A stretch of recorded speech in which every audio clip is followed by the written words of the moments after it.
So first and foremost, Skip, we'd love to hear a little bit about you. And if you could just share a bit about yourself with all of the hundreds of people who are zooming in from all over the world. Yeah. You're clearly in Seattle, obviously.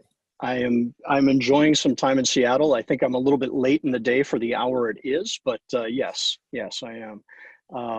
I've had the good fortune to work, for the Lego Group since 2002, and so I've seen some really tough times and some really good times, and certainly I think the part that I'm you know I think most affected by. I happen to have a somewhat large family, at least by if I look around and check out my peers. We have my wife and I have five daughters, and so we've had over the course of the last 18 years plenty of different opportunities to engage in different ways, and to really enjoy the value of play and to be able to see especially for our two youngest daughters who happen to be adopted from outside of the U.S., just to see the value of play for and the impact that play has on a child's development who may be starting off in kind of tougher circumstances or not have access the way at least we were familiar with creating access for our older three daughters. That's probably the piece when I'm hopeful at some point I'll look back on my experience at Lego and say, wow, it isn't just something we talked about. It's actually something that does happen. So I'm super pleased to be with the group today. And Andrew, thanks for hosting this chat. Yeah, absolutely. Uh, One of the things I know that Lego fans will be very curious about, given everything that's been happening in the world over the last nearly a year now, um, what does business look like for Lego these days? Yeah. Um, so I'm pleased to report that the brand is as healthy as it has ever been. And years come and go, and sales rise at different levels depending on years and our relative success, or even sometimes big external events, which of course we're in the middle of a few right now as a global society, not just here in the U.S. But the really great news I'm happy to share with folks is that we're having a wonderful year so far on a global basis. Great success in places where 3-4 years ago we didn't have much of a business, but specifically countries like China. I don't think anybody figures out China, in my experience, as a participant in global trading. But I think there is something that our team in China have really done just so well in terms of bringing the Lego brand to life and giving it a context that fits, which is something we had struggled with for decades Yeah. to sort out. But the team there has really done great. In Europe, which is of course our very established market, we see tremendous growth, not only in the first part of the year, but even continuing. And as we kind of turn the globe and come towards the Americas, and we're in a really fortunate position where we're seeing a lot more interest in the toy business in total, at least in terms of consumers. And then certainly, on the Lego side, we're in the fortunate position to be growing even faster than the toy business is right now. And on a global basis, it will for sure be a record year, which is always a nice thing to be able to think about. I think, as we are thankful for that sort of a result, of course, we're always looking towards the future and less about, oh my goodness, will we lose the momentum, and more about, with more and more people across all age groups, all audiences, really coming into contact with the Lego brand in a very different way in 2020. How do we continue, to expand and get the unique benefits of this constructive play pattern into more and more people's hands? Yeah, absolutely. It's been an interesting year, even to the point of seeing Harry Potter star Radcliffe spend 15 minutes on a late night talk show showing off Mark Stafford's Jurassic Park set, and Exactly. that was the entirety of the segment, right? Yeah. Everybody is spending more time at home and providing that opportunity to play with Lego. But adults like Daniel Radcliffe, Yes. what narrowing that sort of segment, that market segment, to the adults who are likely the most, represented here on this BrickCon presentation. What does the business look like as it relates to adult fans? We like hearing about ourselves. Yeah, absolutely. Well, and I think that's completely fair, actually. And I think the really great news is, the first in the early part of the year, we've been able to expand the audience amongst adult builders by a significant amount. And like most companies and most major brands, we do a lot of research to figure out, is something happening that's just simply a short-term blip, or is this really a shifting trend? And it's very clear to us from our research on a global basis that there is an increase in kind of the, I don't know what you want to call it, but the need to, both to create, probably, and now this is me guessing, this isn't what the research told us, probably to feel a little bit more control over what's happening, given all the lack of control in the external environment. And then, I think ultimately to find, a way to use time that might have been spent in different ways before, going out, dining out, enjoying different leisure activities that are just suddenly not available. And for sure, we've seen this. Coming back to the late night circuit, we've actually, there's been a lot of things, but Orlando Bloom, I think, was on one segment, and I can't remember with whom.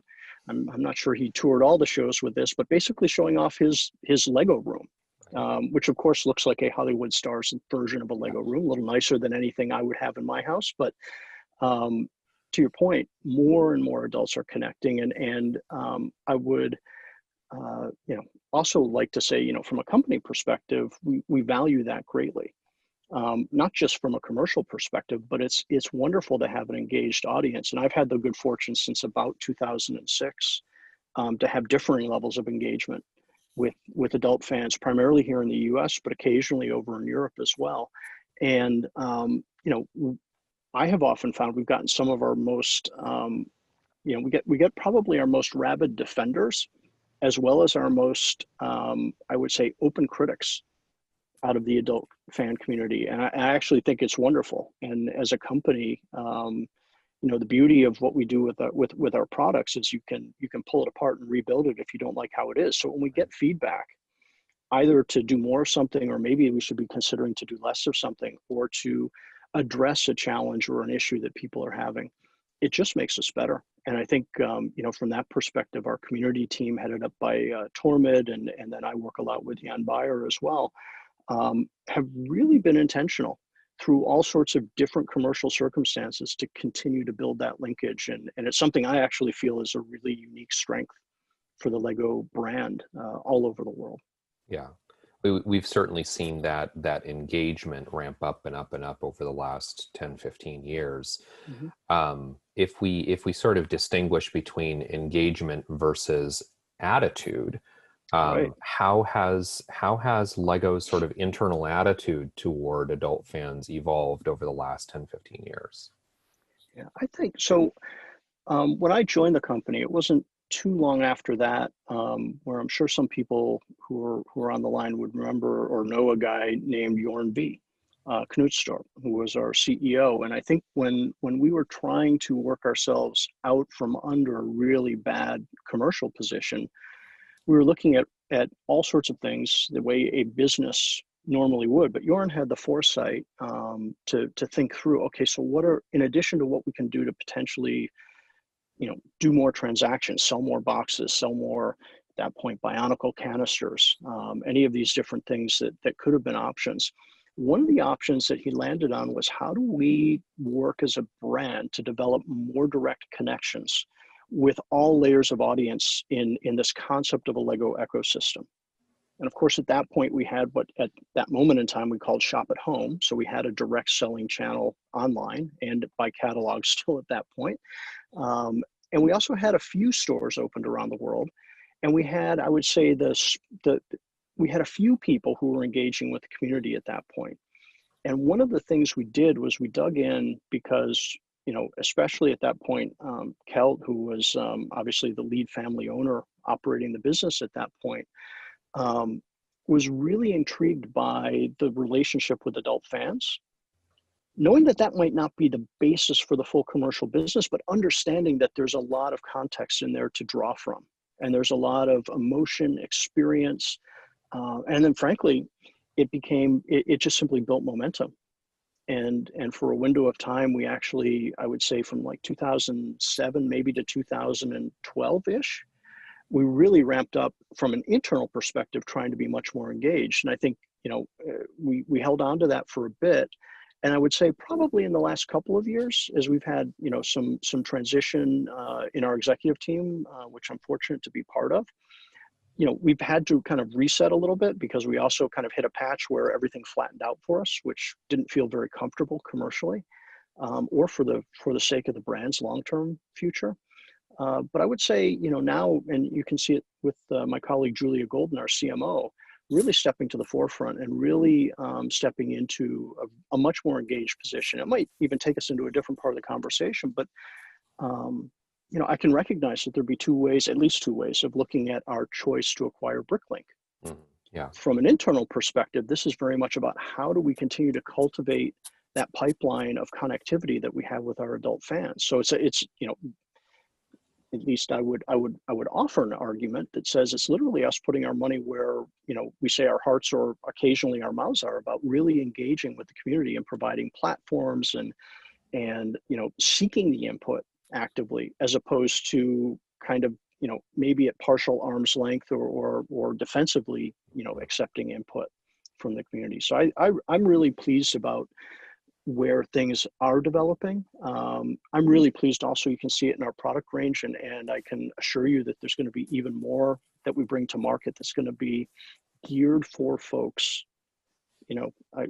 maybe at a point in time we would say children of all ages, but literally geared for folks who are, well, probably a little younger than me, maybe your age, but really who are deeply into Lego fandom and potentially fandom with other properties as well. I'm really jacked up about the launch of Lego Art and all the possibilities that 2D building gives, because I remember being at an adult fan event probably back in 2008 and being blown away by somebody's 2D mosaic. Mm-hmm. It was just awesome. And so now to bring that play pattern and put it in people's hands and let people really show off what they can do, I'm excited for that. Yeah. You mentioned Julia. I had a very good conversation with her last December on the morning that BrickLink, the BrickLink acquisition was announced.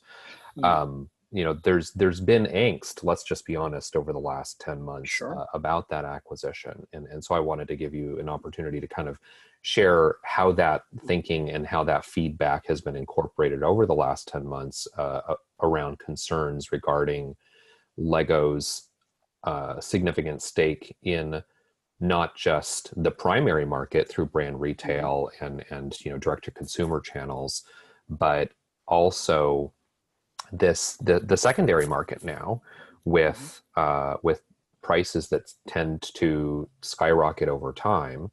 How have you mitigated the concerns that fans have expressed since the acquisition was announced? Yeah, so I wouldn't claim to know every concern that's been expressed, but I know one kind of basic strand that might encompass a few different concerns that are out there would be this whole notion of, so Lego profits from the primary market, to your point, Andrew, between our stores and Lego.com. We also profit through our business to business access through the market. So in the US, Walmart, Target, Amazon as large players. But I think, on the secondary market side, our goal in BrickLink is actually to let the secondary market continue to work more or less as it does. We don't have a stake in actually making sure that prices go high on things. I think, the part at least, that I liken it to is, so whether it's BrickLink, whether it's eBay or Amazon Marketplace, any of these other marketplaces that are out there, ultimately, and this isn't to say whether it's good or it's bad. It's just, my observation is the prices are relative to what the demand is. And the more unique a something is, and especially in a world where there's a lot of following, and there's easily, the transparency and visibility to what pricing and what items are available, that inevitably happens. I happen to, as a small example, be on Amazon just checking in on, from a commercial perspective, pricing on advent calendars. And sure enough, you can see all of the advent calendars from like the last 3 or 4 years that are issued. And it's not surprising to me that, basically they become more expensive the further back in time you go, or alternatively, if there was a super unique element in that particular advent calendar. And, our acquisition of BrickLink had nothing to do with a desire to make more money selling in the secondary market, because in fact, the people who are making that money are running either as a hobby or as a way to support their hobby. These resale ventures that they have, and there's nothing actually that's in it for Lego to make prices go up or down in that space. It's simply to make sure that the platform continues to work as effectively as it has, and if we can, maybe even make the experience better. Right. I think one of the biggest concerns, to hit the particular one on the head, is will it affect the duration of product availability, for example?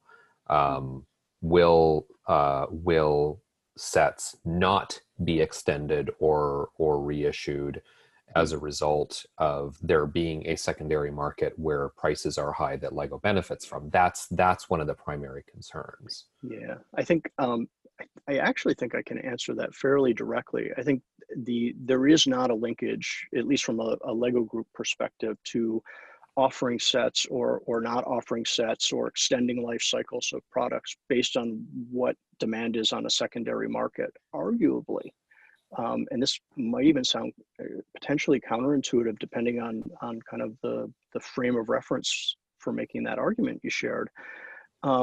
If something's really hot on the secondary market, Lego would benefit by extending its life cycle. Mm-hmm. Yeah. And accounting for more of that, because again, literally, we don't benefit on the secondary market side. So in a strange way, although I don't think that this is, we don't sit down and say, ooh, take a list of what's selling really well, or what are the highest prices compared to original recommended retails on different sets that are in the secondary market, and say, okay, keep that one in distribution, don't keep that one in distribution. It's not part of how we plan the product life cycles. So you're not necessarily mining the BrickLink sales data to plan for subsequent sales cycles. No, that's not something that's in play, and for a couple of different reasons. But the biggest one would be in terms of people having confidence that what they're doing, they can continue to enjoy it. Yeah. There was a similar line of questioning, and there still is across all marketplaces before we got involved in BrickLink. You guys do this and you create things, and then suddenly they're not available and prices go up. And I would love to believe that we were always that clever, but it's just simply not the case. Sometimes items are just wildly more popular than we expect them to be, and you can even see it when we launch new items. Like we're currently in a mode where, we've just launched our collaboration with Nintendo Lego Super Mario, and I thought we had a pretty bold expectation for what that would look like. And obviously, I was not bold enough. If I go out and look at the store shelves and I look at availability online, even for many of those products right now. So it's just sometimes, we're whether we're too conservative or too low in some of our plans. I think when we see outages, it's not because we're intentionally trying to maneuver in some way. Yeah, for what it's worth, the new NES set with the scrolling TV might it's not my favorite set of all time personally. Mm-hmm. That's the Saturn V, which is related to what we were just talking about in terms of being re-released, right? It's a fantastic set. Its life cycle has just been extended. But worth interjecting here on a personal level that the NES might be the best set of all time. Just and for those of you listening, if you haven't picked it up yet, it has some crazy building techniques that Hmm. clearly an adult mind is uh, behind. Yep. Yeah. No, Um, it's a phenomenal product. I'm glad you like it. yeah, absolutely. And on that note, the announcement a few months ago, I think it was back in April or May, of the retirement of the creator expert line in Hmm. favor of a more unified or cohesive branding around adult focused. There's suddenly an echo. Um, Adult focused products. Can you tell us a little bit more about that adult product strategy?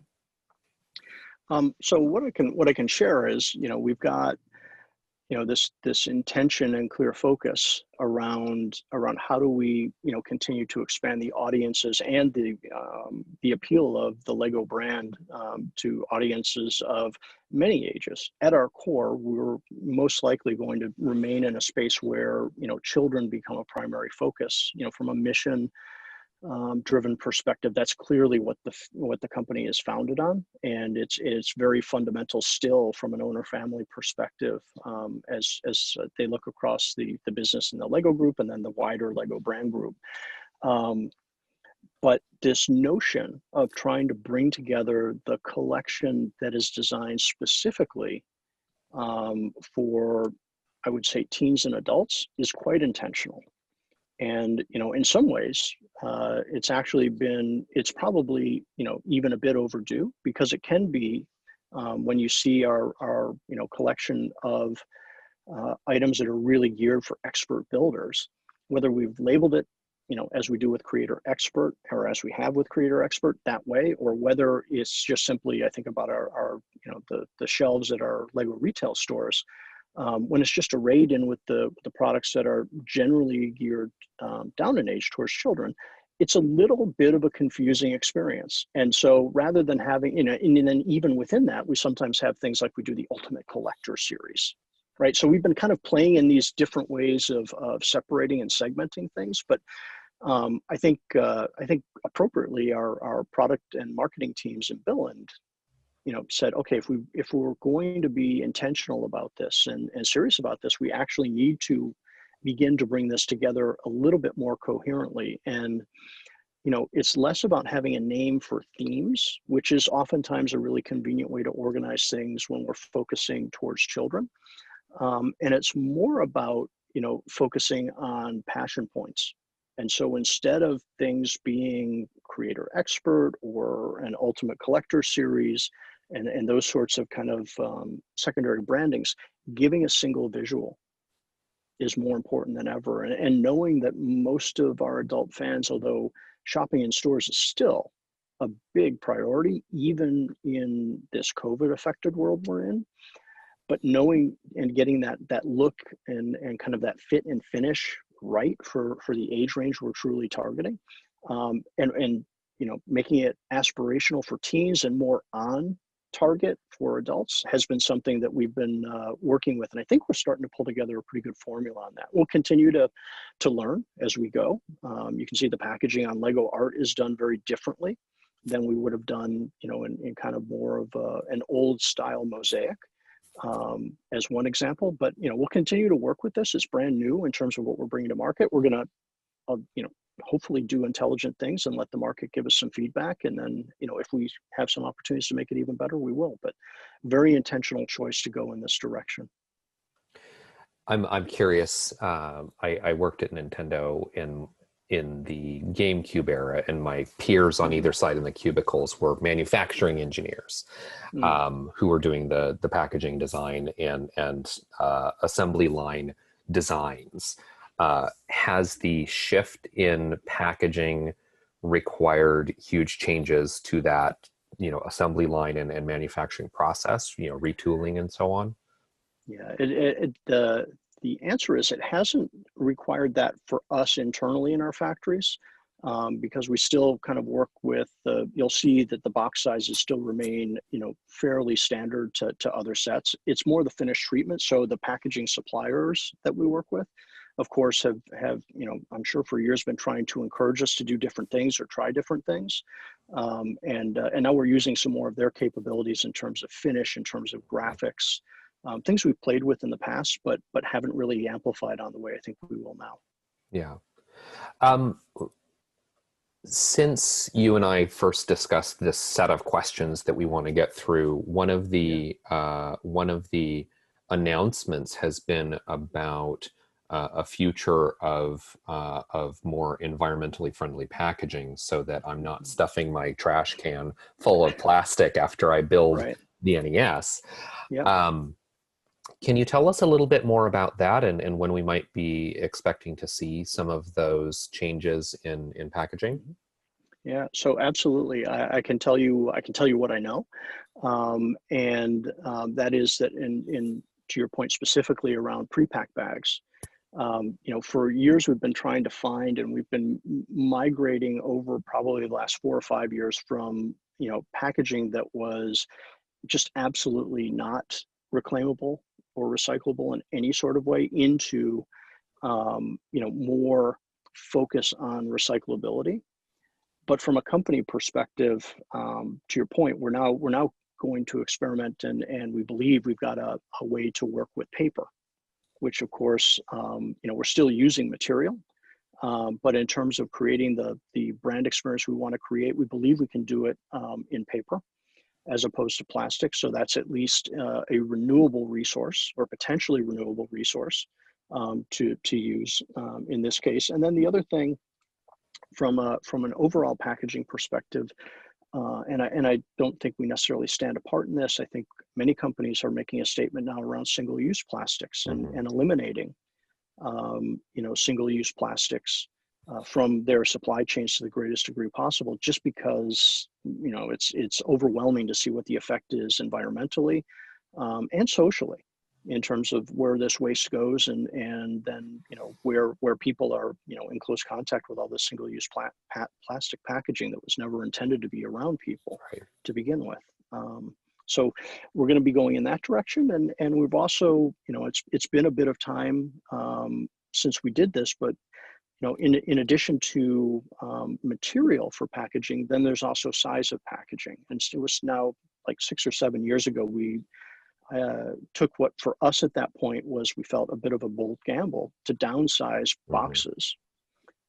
And essentially, to your point, in addition to stuffing your trash can with single-use plastic, you used to have this box that was wildly oversized.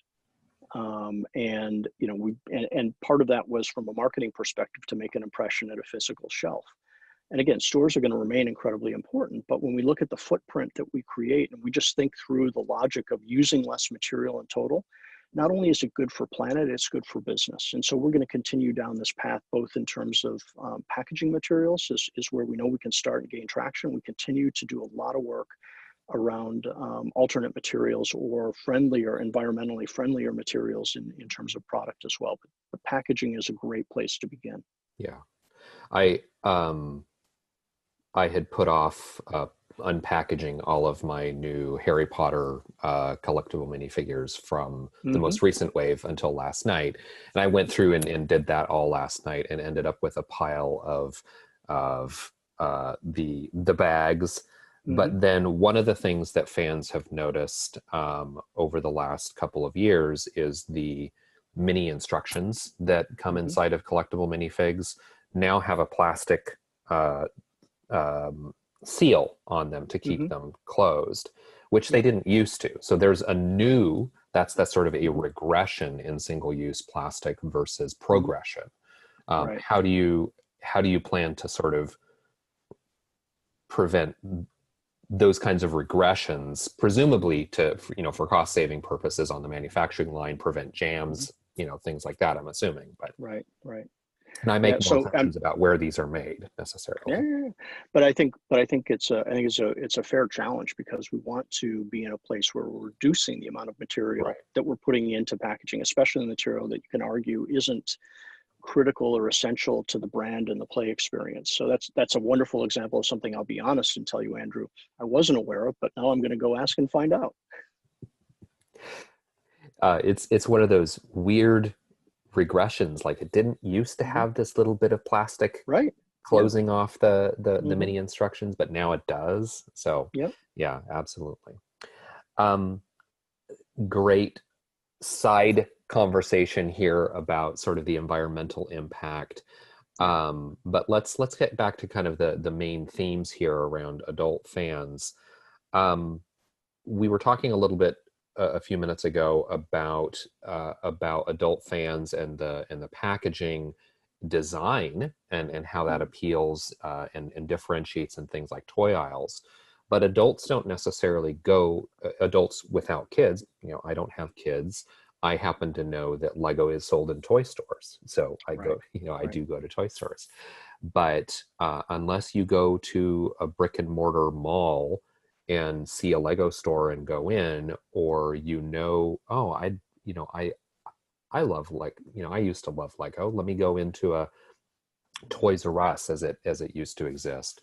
Uh, One of those barriers is adults don't necessarily intersect with where Lego is sold today. Mhm. Um, are there shifts in strategy afoot that would put Lego in front of adults where adults tend to be? So for sure, when we take a look at any new kind of product or play pattern, we're thinking about how to come to market and meet our audiences where they're interested, whether it's to learn more or whether it's further towards a purchase. So I'll use a small example. It's not an adult product particularly, but it eventually dresses up as one in Lego art. But when we launched Dots here in the US earlier in the year, we actually opened up kind of in a contrarian move by going to the place where we felt like, because our audience was designed to be, or the targeted audience was designed to be children who don't currently play with Lego for a variety of reasons. Could be their own you know preference, could be in some cases, I know this will sound as if I'm talking badly about people, not my intention, but some parents don't want that. They view it as kind of, it's challenging if they haven't had a Lego experience. The only thing they hear is, wow, that's messy, or you know what, my kid lost a piece and then I couldn't put the set together and it was a tragedy. And so we intentionally went with this product towards the arts and craft channel. So we went to Michael's and Joann's here in the U.S., who are the largest players in that space, and they have a tremendous business across all sorts of creative play and all sorts of creative hobbying. And the reason we went there wasn't because it was going to be the biggest volume payoff. We went there because it was a validation from a brand perspective that, hey, this is that open-ended creativity. And for parents who might object to a Lego set in this conventional way, with this endorsement from Michaels or Joanne, by them simply carrying the product, that makes a difference. And, we know we're talking to a new audience. So just putting Dots into the Lego section at the local toy store or at the local mass merchandiser isn't necessarily going to help us get the job done. So being thoughtful about where products go in a store is certainly going to continue to be part of it. And then also, as we're able to get into different passion points around adult themed products to bring it to this audience, then we're going to be really thoughtful about where are people shopping. I mean, of course, online's a natural place, right? That's everyone's holding a computer in their pocket basically with their smartphone. So that's one piece. I think the other piece is then to be mindful if we're bringing out when we were initially making plans, as an example, around bringing Lego Super Mario, we've got experience selling themes related to gaming. I mean, there's Hmm. Minecraft, Yeah. Overwatch from the last couple of years as well, and we know it's a huge passion point. There's a reason we went big with Best Buy with that particular launch, because we know that's where the audience is, and we know that there's a nostalgia factor. And one of the reasons that so many people, so many adults love the NES set that's part of the range, is because they can relate to the play. and I'm not taking a chance on opening up the chat right now, but I'm seeing lots of comments coming through earlier in the chat around NES, my favorite, asking about Hmm. GameCube. I'm sure that I know what those questions are probably about, but I think the opportunity is to meet people where they're at, and so that means we can't treat it like it's a city launch, which is a completely different audience and a completely different way of coming to market, and that'll be continue to be a big piece of what we do, and for sure our own channels are going to remain incredibly relevant in that, and we're going to continue to work on building the strength of the Lego ecosystem just as much as we want to build the strength of our commercial relationships and keeping product available through market-based channels as well. Yeah. And acknowledging the reality of market segmentation, audience segmentation. Um, there are some comments in the chat, and certainly I've heard plenty of comments from fellow Lego fans about kind of the gendered nature Yeah, of the product lines and product segmentation. Can you talk a little bit about how Lego approaches gender in the era of Me Too? And you have five daughters yourself. exactly. Yep. How does gender play to Lego's marketing? Yeah. So traditionally, I'd say we've behaved very much like most other, especially toy companies, but most other entertainment and leisure companies as well, where you would say you would know what part of when you walked into a Toys R Us store, you know what part of the store to go into Right. based on the pink The or the blue, pink aisle, right? Yeah. right? And in a weird way, although now I'm having to tax my memory a bit, it's been a few years, right? When you entered the store and came by the Lego section in yellow, that was kind of like the first major category you came into, and it happened to be not necessarily, I'll call it picking sides from a gendered perspective. Yeah. What I can tell you though is we're extremely aware and also frustrated that oftentimes Lego is referred to as a boy's toy. And for certain, when you look at the numbers that we can see and you do the research, you see that there is within our total audience of children who are who are aware, who desire, and who ultimately end up getting a Lego set. You see that plays out. But what we've also seen, and it isn't just driven by because someone could fairly make the kind of the pivot to, well, then you launch Friends. And absolutely we did. We've been struggling to find a way to connect with an audience that was and we hadn't really designed any products that were female first. And so as we experimented and went down that path, what it yielded for us was a tremendous opportunity around inclusion, because we've then been able to, because we're not locked into the minifigure platform, we've then been able to do things with race and gender inside the Friends line that we haven't always been able to do in other lines. And even when we look at some of the licenses that we do, you can take our relationship with Disney and the Disney Princess line, you're generally going to see both male and female, and of course, key animated characters as well portrayed in those sets. So, in terms of moving in this direction, it's been a conscious choice to begin to move in this direction, but it's becoming probably less related to the Me Too side, although I get the connection, and more related to this notion that Lego has always been for everybody. There's the priceless old form ads, and I can't remember from what year in the 70s they come through, and there is, this wonderfully tousle-haired girl standing there holding a creation she has built that looks for all the world like the most enterprising, creative kind of treehouse ever built. And I believe the tagline is something about it's not essentially communicating the message, it's not a boy's toy, it's for Yeah. everyone. Yeah. And intentionally we're reaching out in our marketing and as we work with developing plans around how we go to market to think research with children or research with men and women, as opposed to research with men or just research with girls or just research with this sub audience of boys. Because what we want to ensure is that we bring more products to market. Think of sometimes it's inside of what we do as a company, so we can look at the city theme and see there's a tremendous amount of girls who come into the Lego brand through a city set. Yeah. And there's equally, we look at some of the IP partnerships we have. I mentioned a couple of them already, but then we can look at the Harry Potter line. Or you can look at Minecraft, and these are ranges where we get almost to an even balance. So we know that Lego Play is for everybody. We've never had a doubt about that. How we bring it to market and how we communicate that much more intentionally is part of how we go forward.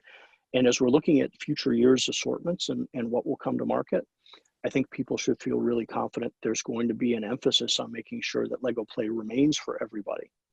And there certainly will always be cases like we do with products that are at expert building levels or age graded in certain ways. We're going to continue to kind of work in that ladder, but we're going to be much more conscious of not creating or supporting outdated stereotypes as we continue to move forward. And I assure you, we won't get it right. We won't be perfect, but we will continue to get better. Yeah, absolutely. We have a few more minutes before I expect we're standing between people on the West Coast and their lunch. Yeah, and prizes probably. And prizes as well. So let's take a quick look at some of the great questions that are coming through in the Q&A and pick a couple there. Right. One of the key questions I think has been about concerns about the supply chain impacting availability this coming holiday. Yep. There have been shipping delays. Things have taken 3 months to ship after Yep. ordering. I've certainly experienced that a couple of times in the last 6 months. Right. That's certainly begun to improve Mm-hmm. just as we shift into Q4, this week Right. and the Mm-hmm. holiday season. Will Lego be ramping up production to account for the kind of stay-at-home situation overlaid Mm-hmm. on top of the holiday season? Yeah, I can tell you very, very clearly the answer for that is yes. It's not unknown, probably to people on this line right now that we essentially for the Americas had our factory in Monterey closed for roughly 2 months, April and May, and as a result of that, part of I think especially if you were buying that NES set, if you waited longer for it, or any orders that you made with Lego.com or with Amazon for that matter, in certain windows of time, we were just simply literally out of product because there was no more left to be had.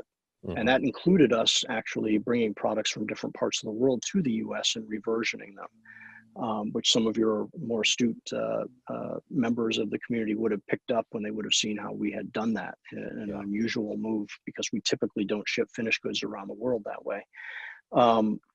But the factories are running at full tilt for the balance of the year. Again, the first half year results are out. And we've had tremendous momentum in spite of the interruption, first at our factory in China earlier in the year, and then our factory in Mexico in Q2. The wonderful news is we've gotten a lot of we've actually been able to create a space around our factory in Mexico with the state authorities and to a degree with the federal authorities, where we're showing them what we think best in class practices look like around hygiene and workplace safety in the current environment. And we're, of course, in our global network, we're borrowing practices and best practices or better practices as quickly as we can. Because the first thing that, anytime I'm in a call or a conference with, that's internal, the first thing we're doing is reminding that the priority number one is health and safety and wellness. No small thing, but that's still the starting point for everything we're doing. The great news is, because we've been able to, continue to have relatively low infection rates amongst our employee base in Mexico, as well as at all of our other global manufacturing sites, we're able to keep the lines going. And because we can see what the trends have been, and we can see that there's no reason that this will necessarily stop in the short term, we're going to continue to run as fast as we can to make sure that we can keep up with demand. And again, there will always be items that overperform even our most ambitious plans, but I don't think people should be terribly worried about whether or not they're going to be able to get the Lego set of their choosing as we get closer and closer to the holidays. Having Yeah. said that, as they launch, I know that there's a lot of excitement in the community around those launches. So for sure, I'm hopeful that folks will continue to kind of get it while it's new. But then as we go through the balance of the year, we're working very hard to make sure that whether it's a gift for self or whether it's a gift for another, that people are able to find the Lego set that they're after. About half of the questions in chat over the last few minutes have been really in response to some of the comments you were making a few minutes ago about the diversity and inclusion in Mm. friends, and you kind of contrasted that with the minifig platform, as you put it. Um, in light of much greater calls for social justice and companies with a strong social component to their brand, stepping up for things like Black Lives Matter, is there is there any intentionality or plan to make the minifig platform more inclusive? Yeah, so I can't talk about that. We're looking at all sorts of different ways that we can reflect on inclusion and representation specifically, I think is what this Yeah. question gets to. And for sure, we're capable of doing it. It shows up in our IP sets. And then, we also look at representation and inclusion through the lens, race is certainly one lens. Then there's also ability is another lens that often comes into play. And then finally, I think, from an overarching perspective, and avoiding this gendered stereotype thing, making sure that we're balancing the genders within sets as much as it's relevant and as much as we can. Yeah. Well, we've got about 5 minutes. I think that covers a good chunk. That one answer covers a good chunk of the questions that we were getting in chat. Mhm. So a lighter question to end the morning on before we Okay. hand things over to prizes. Mhm. Whether it's yourself over the last 18 years or as you've played with your daughters, what's your own favorite Lego theme and why? Yeah. So my own favorite Lego set is one that is now, I don't know if you can find it. I'm sure this is one of those that gets a pretty penny these days. But the original, at least in this country, launched at $500 Ultimate Collector Millennium Falcon. And the reason that was one of my favorite ones is that was kind of a direct response to some of the feedback we had been getting from the community around, having potentially gone for a strategy, sorry for the noise in the background, gone for a strategy where we were taking prices down in order, we thought, to make things more accessible instead of design an awesome toy and then let the price be what it needs to be to put that product out to market. And I can remember as we were launching this internally in our own channels at first, it was one of the first times we also did a pre-sale. And we didn't do the pre-sale to hype it. We did the pre-sale to find out if we were crazy or not. And we ended up with pre-sales that were bigger than the plan we had initially planned for the full year. And so, just in terms of that notion of being open and letting the play be everything it could be, as opposed to trying to confine it in some way or to fit a stereotype of not higher than this price, it's not possible. And then, fundamentally, I think also for me, the exciting part, I was leading our Lego retail business at that point, was seeing the response from the adult community to having gotten to the need that they had been expressing that we had failed to for a very long time. Yeah. And I'll be honest, I think that single SKU gave us, probably enough momentum to enable me at that point in time to convince people in senior leadership at the company at that point to allow us to continue to expand our stores in Lego retail and to continue to expand the markets because we could see what the opportunities might be. Funny story to end that comment about the original UCS Falcon. I bought it on momentary discount from Amazon at only $350. Left it in Yes. its package for 5 years. Mm-hmm. Videoed myself cutting into that package 5 years later when it was worth $3,000. Sat on it for another year and sold it used for $3,000 Mm-hmm. Yeah. to fund Yeah. the next year of Lego for myself. So There you go. it's one of the greatest sets of all time, definitely. Yeah. Well, thank you so much, Skip. This has been fantastic. We weren't able to get to all of the questions, but certainly Mm-hmm. appreciate your answers to some of the tougher questions from the audience and Yeah. from AFOLs around BrickLink and diversity and inclusion and things like that. So very much Yeah. appreciated. And so with that, unless you have some final words, let's throw things back to BrickCon. I'd just like to express on behalf of the company and our owners, our gratitude to each and every one who's on this call, on this Zoom, as well as all the others who aren't. Our adult fans are an incredibly important audience for us. And you guys are a touchstone for our brand. You, again, as I said earlier, our strongest advocates and also equally our strongest critics. And I think that there's a lot of power that comes from that. And I just personally appreciate that. And Andrew, thank you very much for hosting this conversation and giving me a chance to at least share some thoughts. Absolutely. Thank you as well.